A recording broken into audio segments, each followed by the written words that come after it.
January 3, 1959. On this day, the United States quietly expanded its borders, but the consequences of that decision reached far beyond North America. They reshaped Europe's security, the global balance of power, and the Cold War itself. This was the day Alaska became the 49th state of the United States. At first glance, Alaska seems distant from Europe. It's frozen, remote, isolated. But in the world of geopolitics, distance can be an illusion. Alaska sits at the narrowest point between North America and Russia, just 85 kilometers apart. During the Cold War, this made Alaska one of the most strategic pieces of land on Earth. To understand why January 3, 1959, mattered so much, we need to go back in time. In 1867, the United States bought Alaska from the Russian Empire for $7.2 million.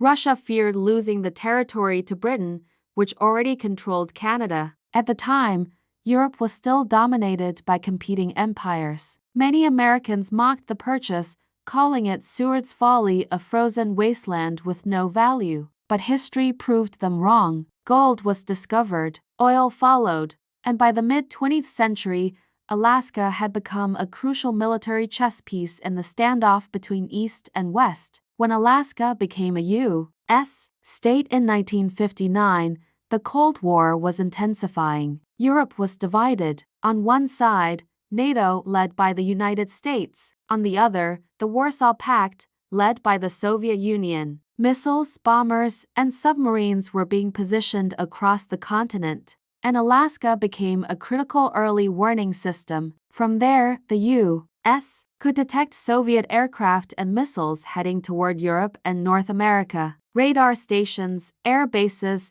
and surveillance networks were built across the Arctic. This shifted the balance of power. Europe's defense strategy was no longer limited to its own borders. It became part of a global shield stretching from the Arctic to the Mediterranean. Alaska also changed Europe economically. Its vast oil reserves strengthened the Western energy supply, reducing dependence on unstable regions and limiting Soviet leverage over European allies. This mattered deeply during moments like the Berlin Crisis and the Cuban Missile Crisis. January 3, 1959, marked the moment the Cold War truly became global, not just European. The Arctic, once ignored, became a front line, and Europe's fate became increasingly tied to decisions made thousands of kilometers away. Today, that legacy continues. As Arctic ice melts, Alaska once again sits at the center of global competition, involving Europe, Russia, China, and NATO. Trade routes, military presence,